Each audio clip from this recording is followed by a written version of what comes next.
Assalamualaikum warahmatullahi wabarakatuh. Sahabat-sahabatku petani porang yang kami banggakan, selamat pagi, ketemu lagi dengan saya pada channel Abi Petani Porang. Nah, petani adalah pecinta tanah air. Nah, kali ini alhamdulillah pagi-pagi kami melanjutkan proses penanaman porang, sahabat-sahabatku. Nah, kali ini juga ingin kami tampilkan video terkait dengan tanam porang bibit spora. Nah, bibit spora yang kecil-kecil dari biji porang. Namun sebelumnya subscribe dulu ya, like dan komen. Ini petani serius setiap hari sampai jam 10, jam 12. Masya Allah capingnya ini ya lebar sekali, tapi panas banget. Seneng lah jadi petani, pokoknya panas terus kita berkarya, sahabat. Itu sahabatku, yuk kita lihat proses penanaman biji spora. Terima kasih. Nah, begini sahabat-sahabatku petani porang yang kami banggakan. Ini adalah lahan yang kami siapkan untuk penanaman spora, tapi kami siapkan memakai mulsa. Coba nanti hasilnya seperti apa, kami ingin tahu, karena selama ini proses penanaman porang pakai mulsa itu dirasa cukup sulit ya. Lebih-lebih adalah spora, biji spora. Nah, ini ingin kami coba eksperimen dengan kondisi yang seperti ini, jarak yang sangat-sangat dekat. Nanti hasilnya seperti apa. Wah, ini belereng sahabat-sahabatku, belereng ketampar sengenge. Nah, ini kami tak cari tempat yang cukup redup oleh ademan. Gini sahabat-sahabatku petani porang, kemarin itu sudah kami coba tanam spora, memang tidak segampang yang kita bayangkan. Spora itu istimewa, spora itu efisien, iris dan lain-lain, tapi tanam spora itu tidak gampang sahabat-sahabat petani porang. Ada yang kemarin langsung kami tanam, bagaimana seperti kami tanam kacang hijau, biji-bijian yang lain, ternyata gagal total. Nah, tidak membuahkan hasil. Karena apa? Karena memang banyak hal. Salah satunya adalah gulma yang luar biasa, gulma yang cukup luar biasa, sehingga kalah ini. Karena ini kecil-kecil ya sahabat-sahabat petani porang, karena terlalu kecil sehingga dengan pertumbuhan gulma itu tidaklah sangat imbang. Gulma itu tumbuh 1 bulan itu sudah luar biasa besar, luar biasa lebat, sementara porang itu tumbuhnya baru 1 bulan, sehingga lebih cepat gulmanya daripada porangnya. Apalagi kalau biji seperti ini kecil-kecil, sudah barang itu akan digulung-gulung gulmanya itu sendiri. Nah, itu faktor utama yang membuat kenapa spora itu susah, spora itu sulit berkembang dan sulit hidup di tengah-tengah gulma yang luar biasa.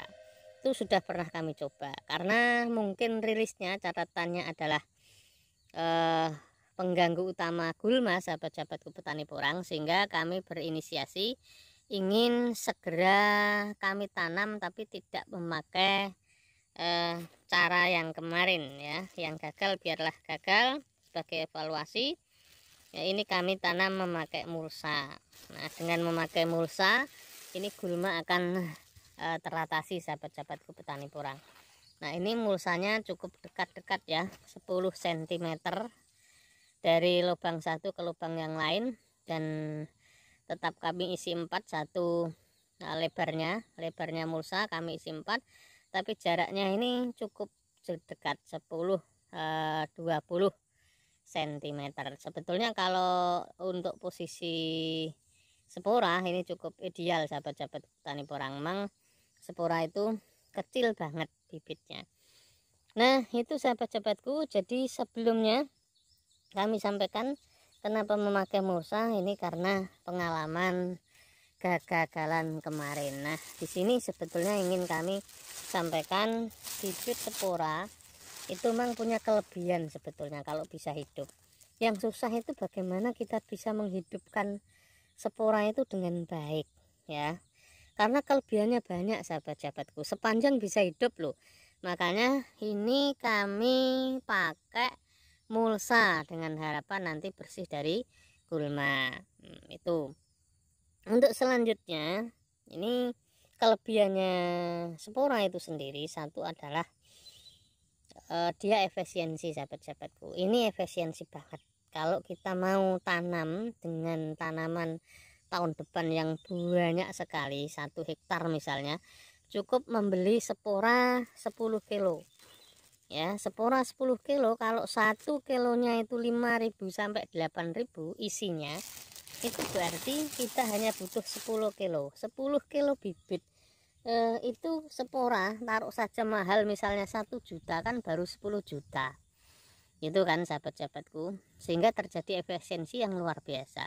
Coba kalau kita beli bibit katak atau bibit umbi yang 1 hektarnya tidak kurang dari 100 juta. Nah 10% lebih, minimal 100 juta sahabat-sahabatku petani porang dalam 1 hektar.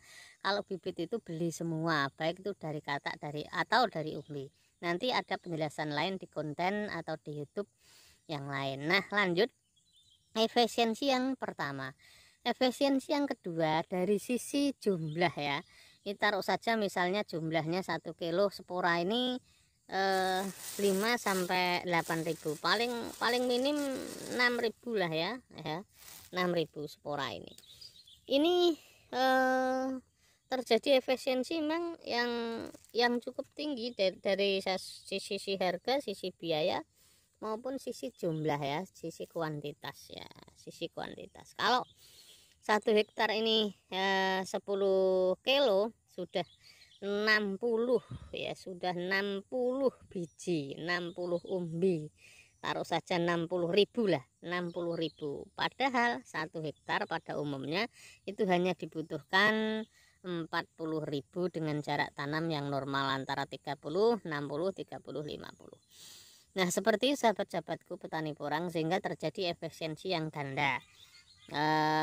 Kalau ini nanti bisa menjadi bibit yang bagus ya, itu 60.000 dalam satu ya, dalam satu kurun 60.000 itu hanya butuh bedengan kisar seperapat ya, seperapat hektar, tidak ada, bahkan seperapat hektar itu tidak ada. 60.000 biji katak, biji spora ini hanya butuh tempat yang 1/8 ya, 1/8 hektar, itu luar biasa. Nah efisiensi yang sangat mencolok.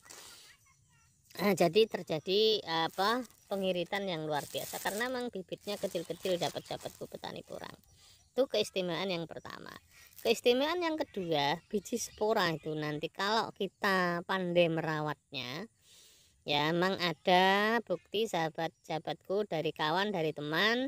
Saya sendiri belum mencoba, ini baru mencoba pertama gagal, ingin mencoba kedua kalinya. Nah ini kuat sampai setengah kilo ya, kita target setengah kilo begitu saja. Jadi 5 on. Nah 5 on, 1 biji porang, 1 biji katak, 1 biji spora ini kuat 5 on. Nah kalau 5 on itu kan sudah luar biasa sahabat-sahabat petani porang. Misalnya 2 on aja sudah bagus kok, apalagi sampai 5. Itu kelebihannya. Nah kelebihannya kok bisa sampai 5 on Pak? Yakin kami insya Allah kalau dengan perawatan yang intensif, perawatan yang benar ya, tidak hanya disebar begitu saja, syukur di atasnya ini nanti dikasih paranet, ini bisa tumbuh tunas sampai 6 bahkan 8, 10 kali. Coba bayangkan kalau ini nanti disiram terus sampai 10 kali ya, 10 kali tunas, itu tidak kurang dari 8 bahkan 1 kilo loh ya, itu tapi maksimal ya, kita buat minimalnya saja, ini nanti bisa berkembang sampai 2 on saja sudah luar biasa. 2 on saja itu sudah luar biasa, tentu harus dengan perawatan yang intensif. Kalau kemarin itu saya biarkan begitu saja, memang ada yang tumbuh cuman kalah dengan gulma. Ini akan kami rawat sungguhan ya, akan kami kawal sungguhan, rencana akan kami kasih VOC air ataupun VOC kencing kelinci ya, air kelinci itu. Kami bertekad bulat ingin supaya ya, ini dikelola dengan baik. Yang ketiga kalinya keistimewaannya sahabat-sahabat petani porang, bahwa spora ini tumbuhnya lebih mudah, dia lebih kuat, tumbuhnya lebih mudah. Kalau katak porang itu bisa persentasenya 98% atau 95% yang tumbuh, yang hidup, tapi kalau spora bahkan bisa 99%. Nah, ini sudah terbukti kalau soal tumbuh loh ya. Kalau sudah tunas ini luar biasa, Mang. Tidak ada biji-biji katak yang tidak biji-biji spora yang tidak tumbuh. Soal nanti perawatannya bagaimana, itu soal perawatan ya. Ini makanya kita maksimalkan di perawatan. Perawatan itu tidak hanya gulma, tapi pemupukan yang seimbang. Artinya masa vegetatif itu pupuknya harus dia siapkan fosfor yang banyak, ya, nitrogen yang banyak, dan nanti ketika masa generatif kita siapkan pupuk yang ada kandungannya kalium. Nah, itu sahabat-sahabatku petani porang, biar seimbang cara pemupukannya. Nah, memang ada kelemahannya. Sisi kelemahannya biji spora ini ada. Salah satu kelemahannya adalah memang rawan, sahabat-sahabatku petani porang ya. Dia rawan panasan. Kalau panas sedikit dia tidak kuat, kecuali nanti kalau sudah tumbuh tunas sampai 3-4 kali. Makanya ada kecenderungan ini ditanam di tempat yang rimbun, ada naungannya, atau di bawah pohon saja. Ini akan terkendali justru malah. Itu menurut catatan saya. Sekawan, sahabat-sahabatku petani porang, kita sama-sama belajar. Jangan putus asa, jatuh bangun itu biasa. Artinya dengan jatuh kita akan sungguh menjadi evaluasi yang baik, ada koreksi yang baik, terus maju. Saya itu kemarin gagal total tanam spora, sahabat-sahabatku, tapi kegagalan itu saya cari, saya evaluasi, dan kini meskipun tanaman kami cukup luas ya, ini maaf hanya sekedar sharing saja, bukan bermaksud apa-apa ya. Tanaman kami sudah ada 6 tempat ya, lumayan lah. Meskipun begitu kami ingin tetap tanam spora sekalian, ingin ya, belum berhasil itu penasaran sampai di mana toh kok kemarin tidak bisa berhasil itu. Nah, itu memang kalau kita baru tanam sekali langsung kita istilahnya lemes, mutung, tidak mau ya, kita tidak mau belajar, akhirnya ya akan kandas di tengah jalan. Itu sahabat-sahabatku petani porang. Sebetulnya spora ini punya potensi keuntungan yang cukup tinggi, punya potensi yang luar biasa. Cuman kita sendiri kadang belum tahu, makanya ini sharing saja sahabat-sahabatku petani porang. Semoga eksperimen nanti bisa berhasil. Ya, ada yang pakai mulsa, ada lagi yang pakai mulsa jerami, ada yang pakai mulsa plastik. Memang dengan berbagai eksperimen itu tentu sahabat-sahabatku porang, kita bisa belajar dari sana. Pak, eksperimen itu penting tapi kan mengeluarkan kos atau biaya banyak. Tentu sahabat-sahabatku ya, yang namanya penelitian ya, yang namanya percobaan itu pasti menghabiskan anggaran yang cukup lumayan, tapi kita harus menghargai ilmu. Yang mahal itu ilmunya sahabat-sahabatku petani porang. Memang ilmu itu harus dicari dan ilmu itu mahal harganya. Tapi ketika Anda semua sudah tahu ilmunya, insya Allah semuanya akan bisa Anda kuasai. Oke, itu sahabat-sahabatku petani porang. Selamat pagi, selamat beraktivitas, dan semoga sehat selalu, tetap dalam maunah Allah Subhanahu wa Ta'ala. Cukup. Wassalamualaikum warahmatullahi wabarakatuh.